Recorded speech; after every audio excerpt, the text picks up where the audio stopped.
오늘 저희가 함께 볼 하나님의 말씀은 마가복음 11장 12절에서 25절까지입니다.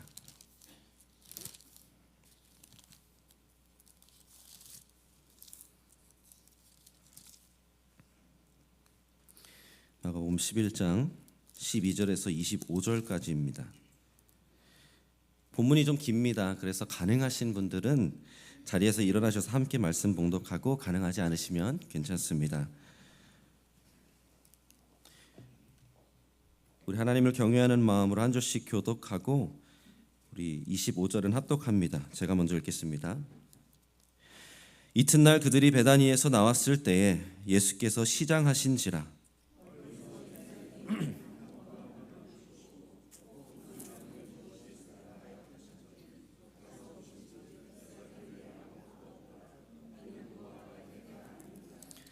예수께서 나무에게 말씀하여 이르시되 이제부터 영원토록 사람이 내게서 열매를 따먹지 못하리라 하시니 제자들이 이를 듣더라.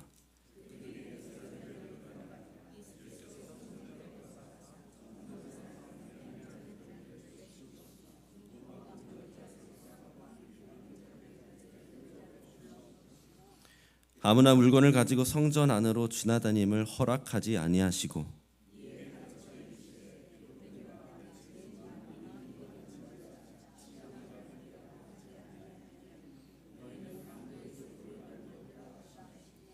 대제사장들과 서기관들이 듣고 예수를 어떻게 죽일까 하고 꾀하니 이는 무리가 다 그의 교훈을 놀랍게 여김으로 그를 두려워함일러라.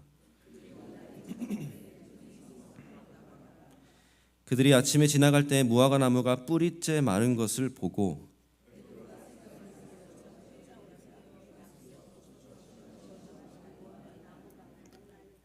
예수께서 그들에게 대답하여 이르시되 하나님을 믿으라.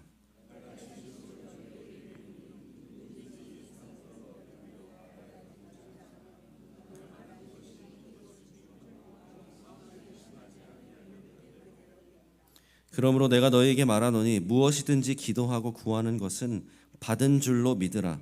그리하면 너희에게 그대로 되리라. 서서 기도할 때에 아무에게나 혐의가 있거든 용서하라.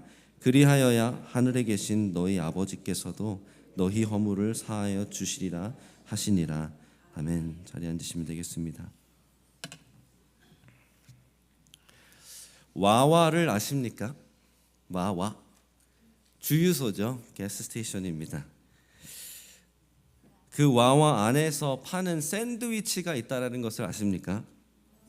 들어가면 키오스크로 입맛대로 주문 제작할 수 있는데, 제가 어렸을 때부터 와와를 많이 다녀서 또 기똥차게 맛있는 비법을 잘 압니다. 제가 다음에 기회가 돼서 신방할 때 샌드위치 맛있는 거 하나 사서 가겠습니다. 샌드위치는 왜 샌드위치라고 하는지 아시죠?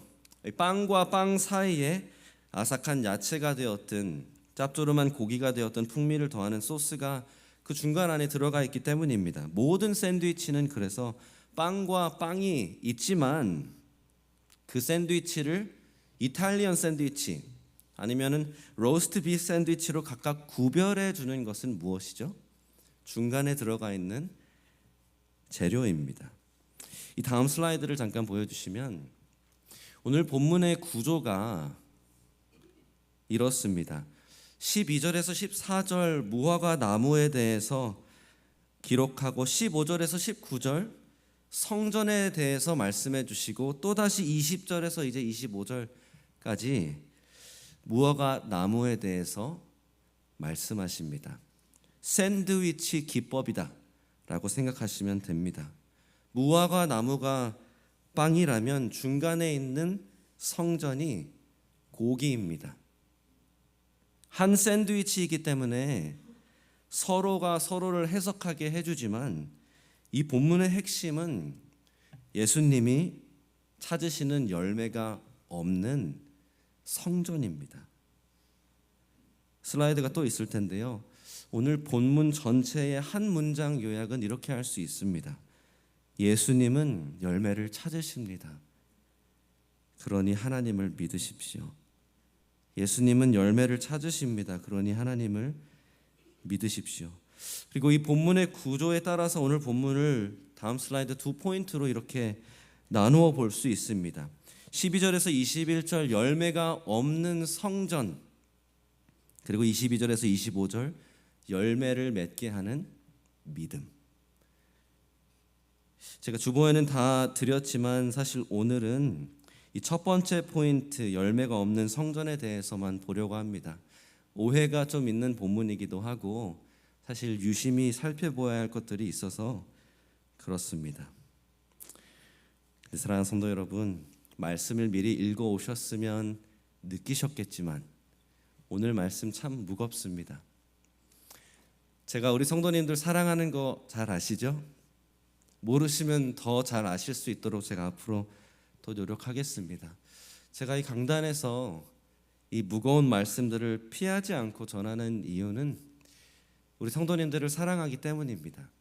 그리고 무엇보다도 하나님께서는 우리를 사랑하셔서 우리에게 꼭 필요한 말씀을 주십니다. 그래서 비록 오늘 말씀이 무겁고 어렵게 들릴지라도 하나님께서 사랑을 듬뿍 담아 주시는 말씀이다 기억하고 하나님의 말씀이라면 우리가 겸허히 받아들이고 우리를 점검할 수 있기를 간절히 축원합니다. 아멘. 그래서 첫 번째 열매가 없는 성전입니다. 12절에서 14절입니다. 이튿날 그들이 베다니에서 나왔을 때에 예수께서 시장하신지라 멀리서 잎사귀 있는 한 무화과 나무를 보시고 혹 그 나무에 무엇이 있을까 하여 가셨더니 가서 보신즉 잎사귀 외에 아무것도 없더라. 이는 무화과의 때가 아님이라. 예수께서 나무에게 말씀하여 이르시되 이제부터 영원토록 사람이 내게서 열매를 따먹지 못하리라 하시니 제자들이 이를 듣더라. 기억하시겠지만 저번 주 겸손의 왕으로 예수님께서 예루살렘으로 입성하셨습니다. 그리고는 조용히 성전을 불시 검문하시고 아무 말씀도 안 하시고 베다니로 돌아가 나가셨죠. 그 다음 날이 돼서 이제 베다니에서 나와 성전으로 돌아가시는 길입니다. 근데 예수님께서 시장하셨다고 하죠. 이게 그냥 지나칠 수 있지만 참 중요한 언급입니다. 이제 곧 성탄절이 다가오고 있죠.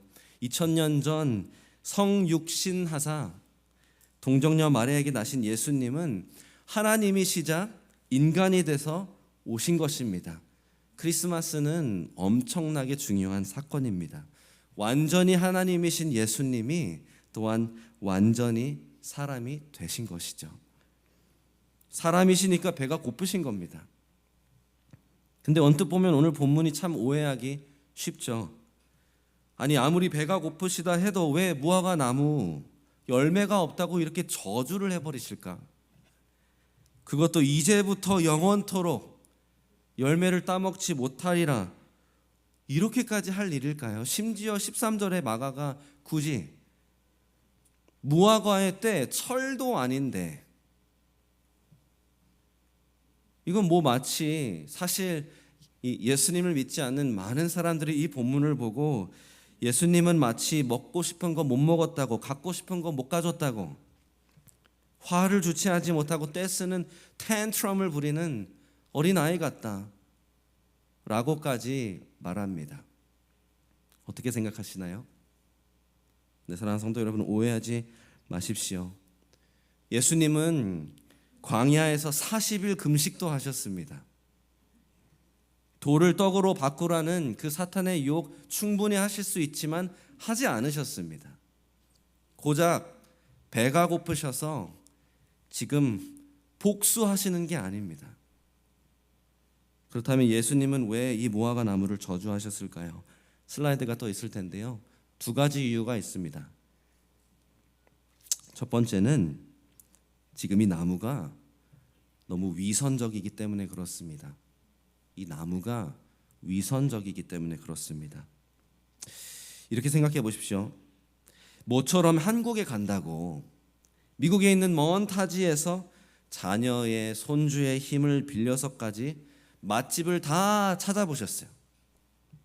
사진도 보고 평도 들어보고 다 들여봤습니다. 또 간 김에 관광도 잘 해야 되니까 리서치를 쫙 해서 사진도 보고 사람들 얘기도 다 들어보고 큰맘 먹고 큰 돈 써가지고 한국에 갔는데 딱 갔더니 맛도 없고 멋도 없으면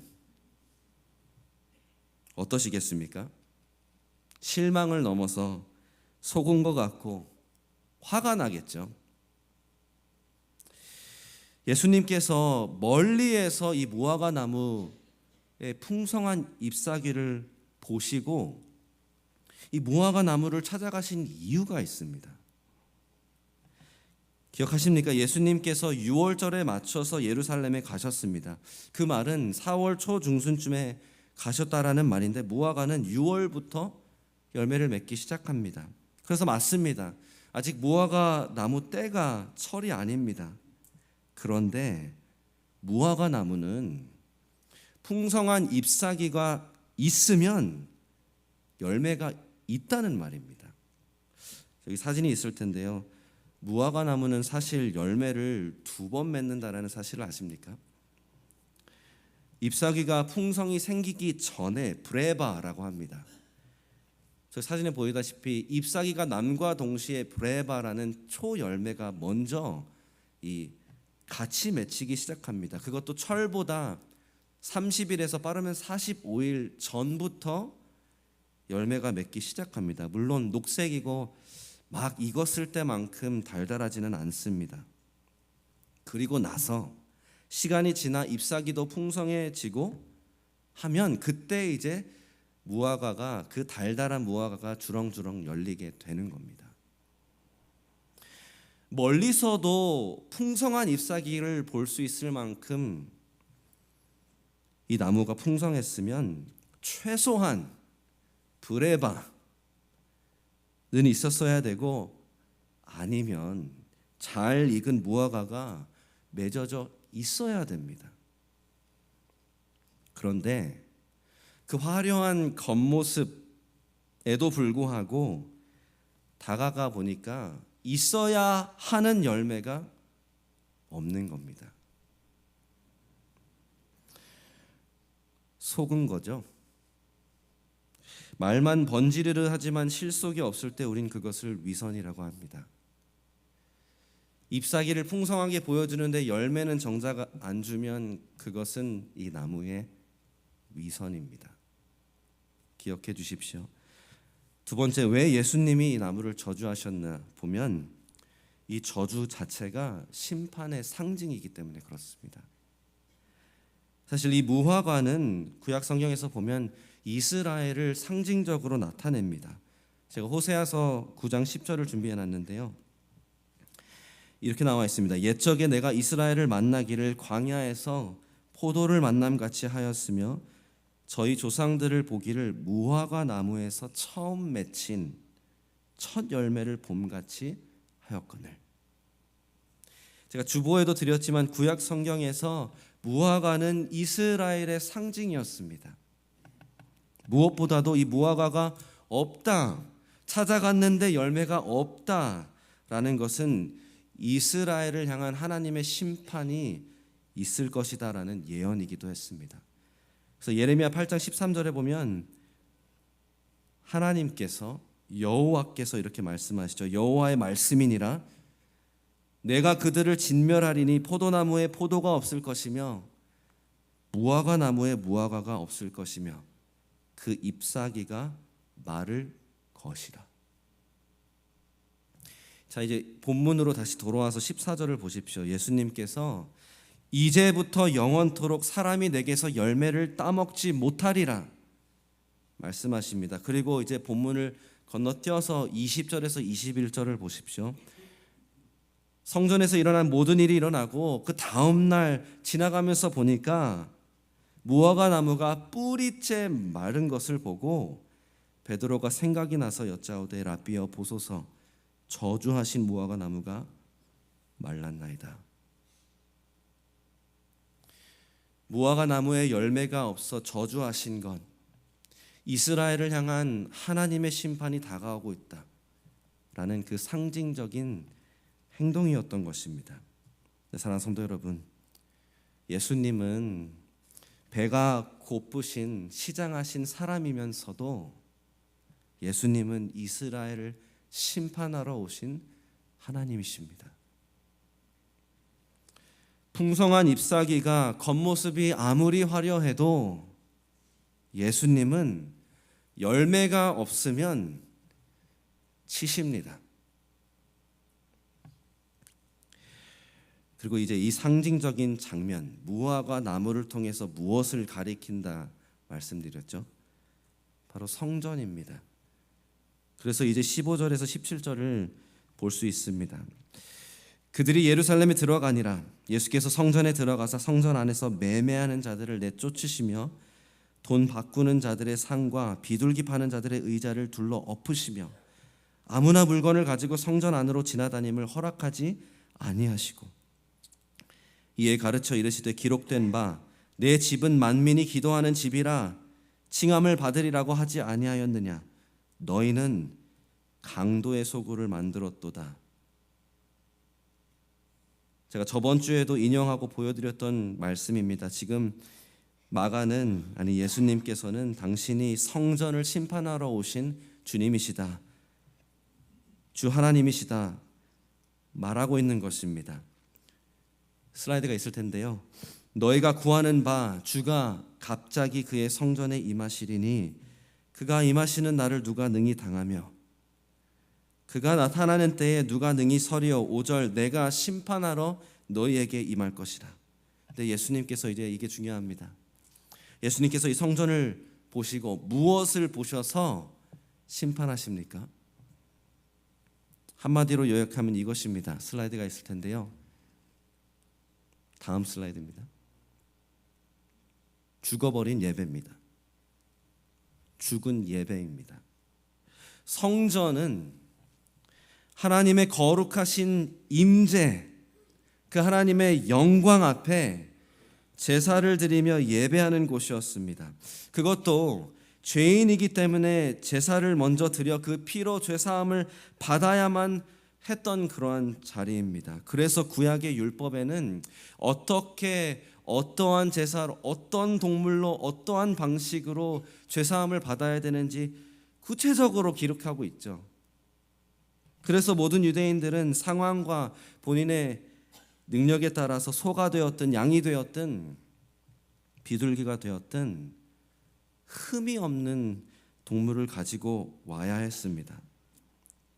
근데 문제는 이 유대인들이 예루살렘에 있는 이 성전에 오기 위해서는 전국 방방곡곡에서 와야 된다라는 겁니다.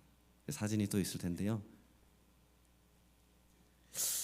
우리 성도님들 참 대단하십니다.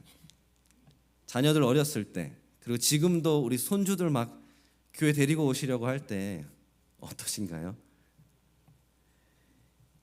만약에 우리 자녀들이, 손주들이 교회 오기 싫다고 막 떼를 쓰는데, 저는 집이 여기에서 8분 거리지만 2시간, 4시간, 2박 3일 원웨이로 떼를 쓰는, 뻗팅기는 아이를 데리고 성전에 간다고 생각해 보십시오.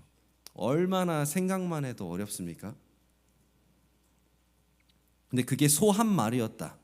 소 한 마리였다 한번 생각해 보시면, 그러면 시름시름해서 먼 길 오다가 만약에 예루살렘 문턱까지 왔다가 소가 넘어져 가지고 피가 나면요, 더 이상 그 소를 제사로 쓰지 못합니다. 그러면 온 길 내내 한 고생이 무용지물이 되는 겁니다. 흠이 없는 동물이 되었어야 했기 때문에 보통 희생이 아닙니다. 그래서 지금 이 장면이 사실 이해가 안 가는 건 아닙니다. 그래서 성전 안에서 뭐가 벌어졌죠? 장이 열렸죠. 이 동물들의 소리가 넘칩니다. 소가 됐든 심지어 비둘기가 되었든 먼 길 올 때 제사동물 끌고 고생하지 말고 와서 사라는 겁니다. 그래서 특히 6월절 같은 이 중요한 절기에는 아예 이게 그냥 장으로, 5일장 뭐 이런 게 있잖아요. 그렇게 열리는 겁니다. 근데 더군다나 여기에 돈 바꾸는 자들이 있었다. 이것도 사실 순례자들을 위한 것이었습니다.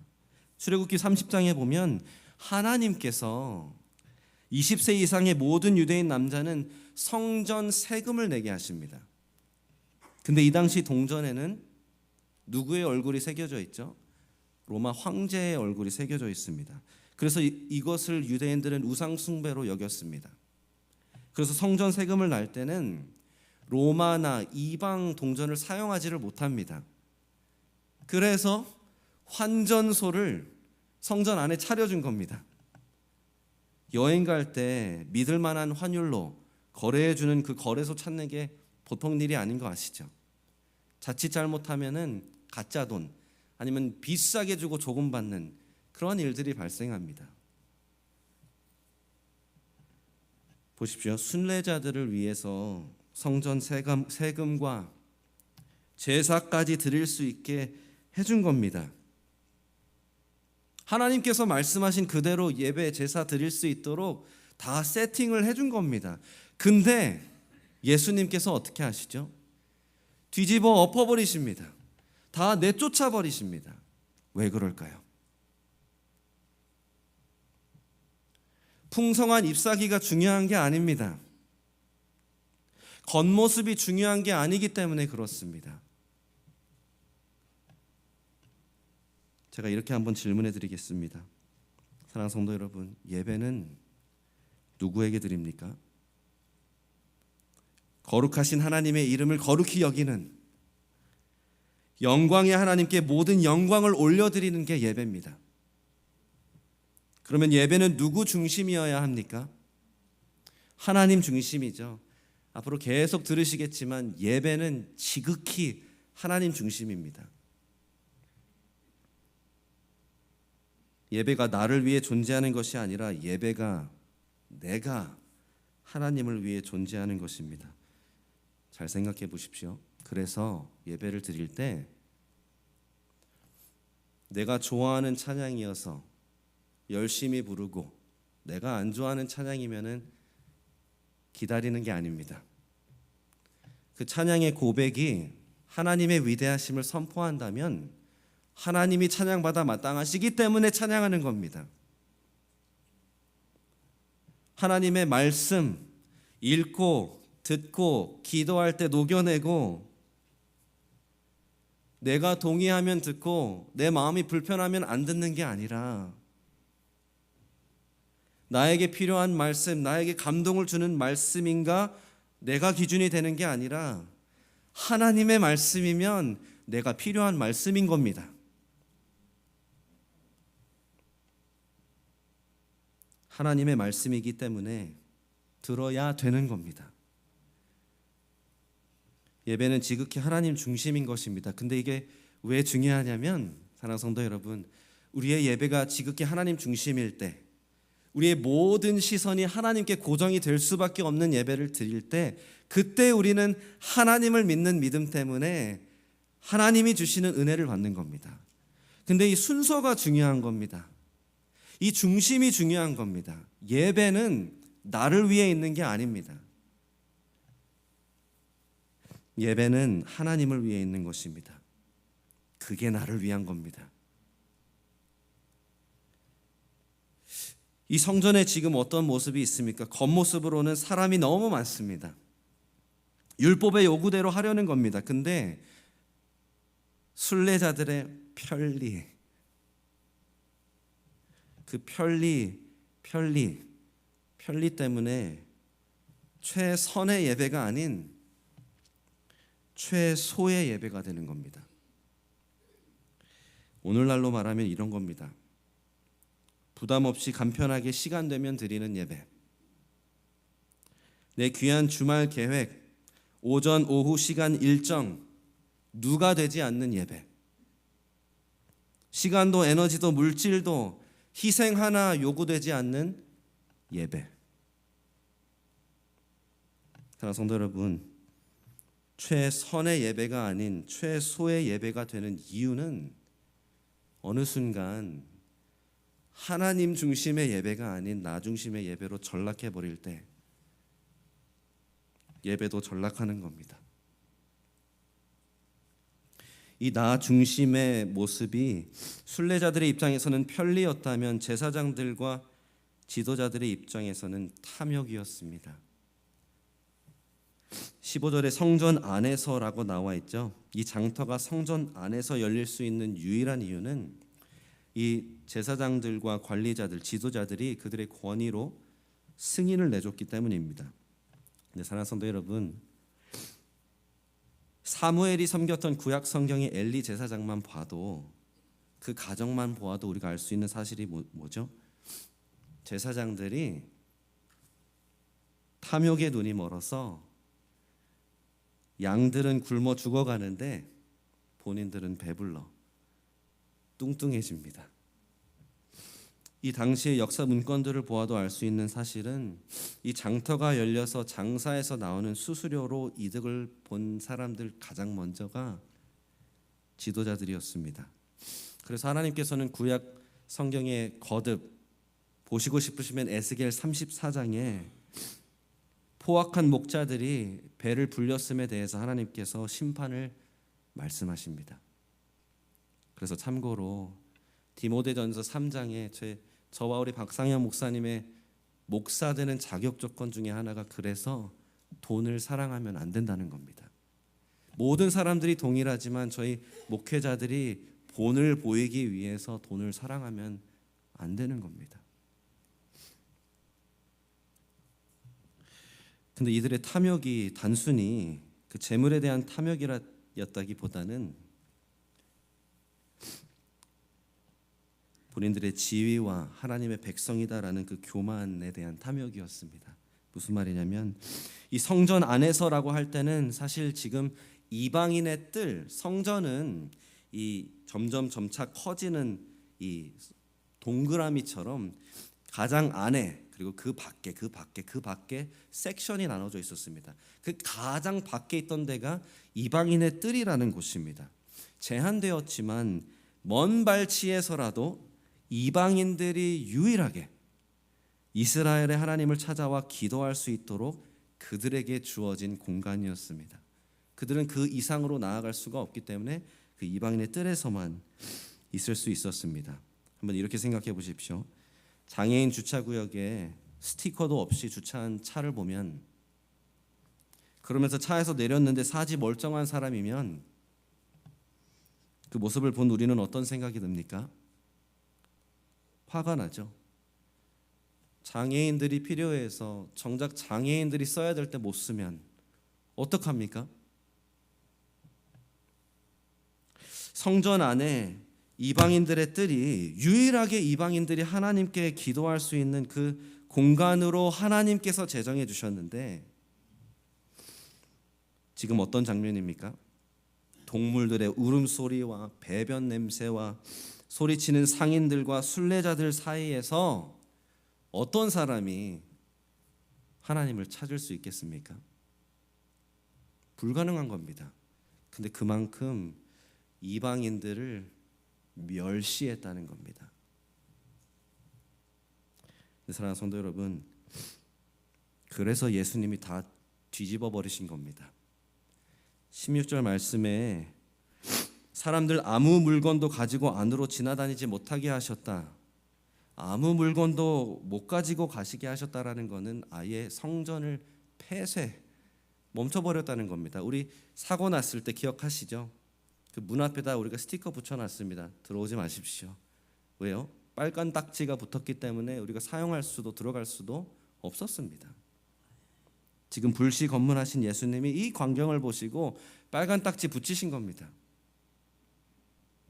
아예 성전을 그만 사용하게 막아버리신 겁니다. 사실 이것은 그래서 제사장들과 관리들, 지도자들의 권위와 정면 충돌한 겁니다. 그래서 18절에 예수님을 이제 정말 어떻게 죽일까? 작당을 하게 되죠. 왜 그렇습니까? 사람들이 그들의 권위보다 예수님의 말씀에 귀 기울이니까 그렇습니다. 근데 17절에 예수님께서 그래서 그들에게 무엇을 가르쳐 주셨죠? 기록된 바 내 집은 만민이 기도하는 집이라 칭함을 받으리라고 하지 아니하였느냐? 너희는 강도의 소굴을 만들었도다. 이 가르침에서 사랑하는 성도 여러분, 궁극적으로 예배가 죽어버린 이유를 우리가 발견하게 됩니다. 내 집은 만민이 기도하는 집이라, 이것은 이사야 56장 7절을 인용하고 계신 겁니다. 제가 읽어드리겠습니다. 내가 곧 그들을 나의 성산으로 인도하여 기도하는 내 집에서 그들을 기쁘게 할 것이며 그들의 번제와 희생을 나의 제단에서 기꺼이 받게 되리니. 여기서 그들은 다 이방인들입니다. 이방인들의 번제와 희생을 나의 제단에서 기꺼이 받게 되리니 이는 내 집은 만민이 기도하는 집이라 일컬음이 될 것임이라. 사랑하는 성도 여러분, 하나님은 처음부터 구원을 이스라엘에게만 국한하실 계획이 아니셨습니다. 하나님은 태초부터 유대인과 이방인 모두를 구원하실 계획이셨습니다. 그래서 아브라함을 부르시고 언약을 맺으셨을 때 너에게 큰 민족을 주시겠다 약속하셨을 때 너를 통해, 너의 자손을 통해 모든 족속이 복을 얻을 것이다 말씀하셨죠. 그거는 구원이 임할 것이다 라는 약속입니다. 내 집은 만민이 기도하는 집이라, 단순히 기도하게 하는 거기에서 끝나는 게 아니라 그들의 번제와 희생까지 기꺼이 받으시는, 만민을 구원하시는 그 날이 오리라 말씀하신 겁니다. 그 날이 오고 있음을 어디에서 가장 먼저 나타내 보여야 했는가? 성전입니다. 그래서 성전 안에 이방인의 뜰을 만들어 주신 겁니다. 언젠간 이방인들까지 들어오게 하시리라. 근데 지금 이 사람들은 여기를 어떻게 했죠? 싸그리 무시하고 멸시해서 장터로 만들어 버렸습니다. 그러면서 예수님께서 말씀하시죠. 너희는 강도의 소굴을 만들었도다. 이것은 예레미야 7장 11절을 인용하고 계십니다. 내 이름으로 일컬음을 받는 이 집이 너희 눈에는 도둑의 소굴로 보이느냐? 보라, 나 곧 내가 그것을 보았노라. 여호와의 말씀이니라. 하나님께서 말씀하시죠. I see. 내가 그것을 보았다. 근데 사랑하는 성도 여러분, 여기서 그냥 단순히 탐욕, 돈을 사랑하는 그 집단의 소굴이어서 도둑의 소굴이 아닙니다. 하나님은 지금, 그래서 예수님이 지금 성전에 모인 모든 사람들의 마음을 꿰뚫어 보셨을 때 발견하신 사실은 바로 이것입니다. 예배라는 겉모습은 있었지만 그 안에는 거룩이 없었습니다. 예레미야 7장 9절부터 제가 읽어드립니다.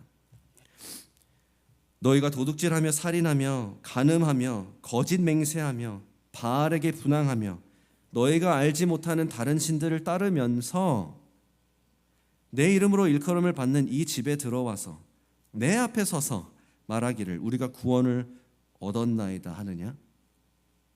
이는 모든 가증한 일을 행하려 함이로다. 내 이름을 일컬음을 받는 이 집이 너희 눈에는 도둑의 소굴로 보이느냐? 보라, 나 곧 내가 그것을 보았노라. 여호와의 말씀이니라. 그 10절 말씀에 이는 모든 가증한 일을 행하려 함이로다. 이거는 하나님 앞에 멋대로 살다가 하루 하나님 앞에 가서 잠깐 나는 구원을 얻었습니다 하고 바로 나와서 또 똑같이 했다는 겁니다. 술래잡기에도 다양한 형태가 있죠. 정해진 공간에서 그냥 죽어라 도망치는 그러한 술래잡기가 있는 반면에 제가 옛날에는 기지전쟁이라고 했는데 술래한테 더 어렵게 하기 위해서 기지를 하나 만들어 놓고 술래잡기를 합니다.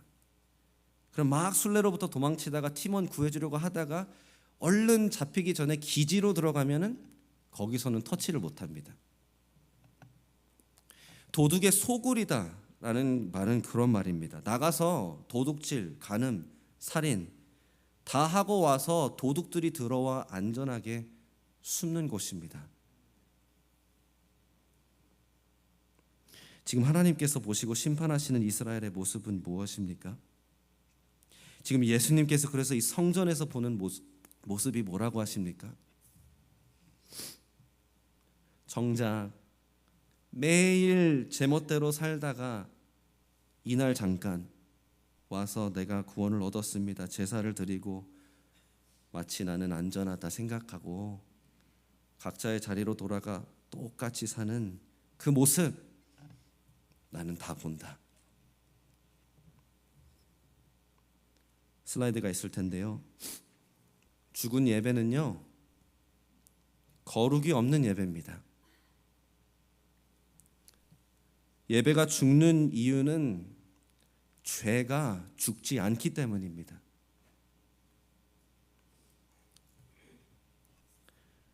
사랑하는 성도 여러분, 죄인은 어떤 사람입니까? 근본적으로 하나님의 주인 되심을 부인하고 내가 내 삶의 주인이 되어 나를 위해 사는 사람입니다.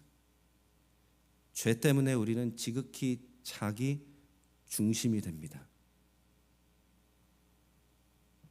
그렇다면 예배가 살기 위해서 어떤 일이 일어나야 되는지 아십니까? 내가 죽어야 되는 겁니다. 내가 죽고 죄가 죽어야만 진짜 예배가 일어나는 겁니다. 겉모습의 예배의 모습이 있어도 상관없습니다. 이 실판의 말씀을 하시고 예수님 19절에 성 밖으로 나가십니다. 그리고 20절에서 21절 다음날 제자들은 무화과 나무가 뿌리째 마른 것을 보게 됩니다. 저 부분이 참 무섭습니다. 뿌리째 말랐다는 것은 완전히 죽었다는 겁니다. 사실 예수님께서 심판을 이렇게 한번 뒤집어 엎으신 것으로 그 심판이 성전을 뒤집어 엎으신 걸로 그 심판이 끝나지 않았다는 말입니다. 마가복음 13장 슬라이드로 있는데 이후에 저희가 다시 보겠지만 성전을 보면서 제자 중에 하나가 어떻게 말하죠? 선생님 보십시오. 이 돌들이 어떻습니까?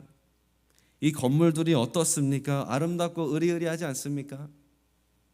근데 2절에 예수님께서 어떻게 말씀하신지 아십니까? 네가 이 큰 건물들을 보느냐? 돌 하나도 위에 남지 않고 다 무너뜨려지리라. 파운데이션부터 그냥 다 뒤집어 엎어질 것이다. 없어질 거다. 무화과 나무가 메말라 죽은 것은 성전이 결국 무너져 없어질 것이다라는 것에 대한 예고입니다.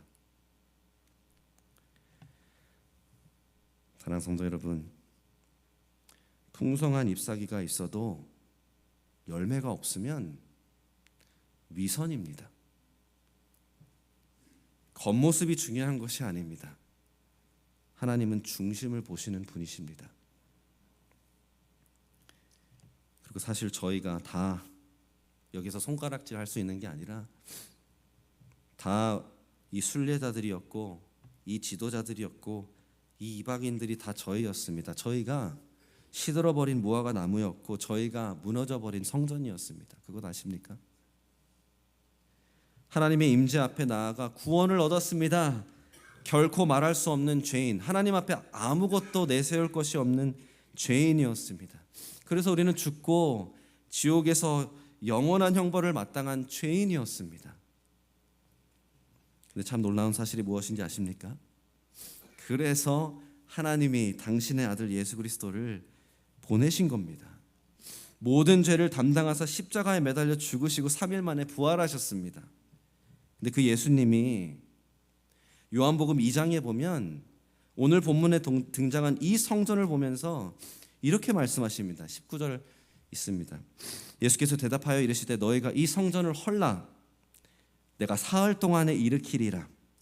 유대인들이 이르러 이 성전은 46년 동안의 지었건을 네가 3일 동안에 일으키겠느냐 하더라. 그러나 예수는 성전된 자기 육체를 가리켜 말씀하신 것이라.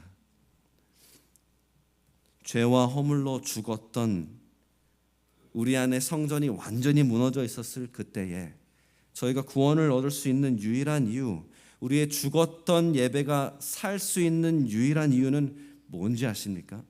복음을 듣고 회개하고 돌이켜 예수님을 믿는 만민을 예수님께서 구원하사 이제 성전이 되신 예수 그리스도 안에서 하나님께 나아가 예배할 수 있게 하신 겁니다. 이사야 56장 7절에 만민의 기도하는 그 집에 대한 예언이 참 성전 대신 예수님 안에서 성취가 되는 겁니다. 사랑하는 성도 여러분, 그래서 우리는 가장 먼저 이 말씀을 적용할 때 All glory be to Christ, 모든 영광을 주님께 올려드리는 겁니다. 그리고 더 나아가 예수님께서 참 성전이시면서 성경은 무엇을 말하죠? 우리가 성전이다 말씀하시죠. 교회가 성전이다. 에베소서 2장 바울이 어떻게 고백했죠? 유대인과 이방인이 주님 안에서 한 몸이 되어 이제는 그 안에서 성령이 거하시는 성전이 되어져 간다. 그래서 오늘 본문은 당연히 저희에게 적용이 있는 겁니다. 이 본문 우리에 대한 겁니다. 사랑하는 성도 여러분, 우리 타이드워터 한인침례교회의 예배가 살아야 됩니다. 우리 타이드워터 한인침례교회의 예배가 살아야 됩니다. 우리의 찬양도 기도도 말씀도 지극히 하나님 중심의 예배가 돼서 내 편리 필요 없고요, 다 희생해서라도 하나님께 영광을 올려드리는 예배가 될 때 우리 교회의 예배가 살아나고 저와 성도님들이 사는 겁니다. 무엇보다 거룩하신 하나님을 예배하는 만큼 가장 먼저 그래서 우리는 대표 기도할 때도 우리의 죄를 자복하고 회개하는 겁니다. 립 서비스가 아니라 들어올 때 회개하고 말씀 듣고 말씀 때문에 또 회개하며 매일의 삶 가운데 그렇게 하는 겁니다. 이것을 조금 더 확장해서 사랑하는 성도 여러분, 우리 교회가 사람도 늘어나고 사역도 일어나고 너무 좋습니다. 그랬으면 좋겠습니다. 근데 우리가 주의해야 합니다. 100명, 150명이 모여 앉아서 그게 성공이 아니라 이 가운데에 차별과 원망 없이 서로 사랑하고 섬기는지 그걸 봐야 되는 겁니다. 비방과 험담은 죽고 하나가 되어져 가고 있는지 그게 우리가 찾아야 되는 열매입니다. 사람이 많은 게 중요한 게 아닙니다. 풍성한 잎사귀가 중요한 게 아닙니다. 잎사귀가 있다면 열매가 있어야겠죠. 필수 교회 교인 수업 들으시는 우리 성도님들, 이 표현 캐치하시기를 바랍니다. 복음을 고백만 하는 것이 아니라 복음의 사람답게 살아가는 증거가 교회는 있어야 되는 겁니다. 더 나아가 개개인 그리스도가 성전입니다. 고린도전서 6장 19절, 너희 몸은 너희가 하나님께로부터 받은 바 너희 가운데 계신 성령의 전인 줄을 알지 못하느냐. 너희는 너희 자신의 것이 아니라. 로마서 12장 1절, 그러므로 형제들아 내가 하나님의 모든 자비하심으로 너희를 권하노니 너희 몸을 하나님이 기뻐하시는 거룩한 산 제물로 드리라. 이는 너희가 드릴 영적 예배니라. 교회 공동체 안에서의 내 모습을 확인해 보십시오. 각자의 자리에서 오늘 예배가 끝나고 돌아가셨을 때 가정에서, 사업장에서, 대인관계에서 삶의 예배가 이루어지고 있는지, 거룩의 열매가 있는지 우리가 점검해야 하는 것입니다. 사랑하는 성도 여러분, 예수님은 풍성한 잎사귀가 아니라 열매를 찾으러 오십니다. 사랑하는 성도 여러분, 우리는 열매를 맺고 있습니까? 우리 함께 기도하겠습니다.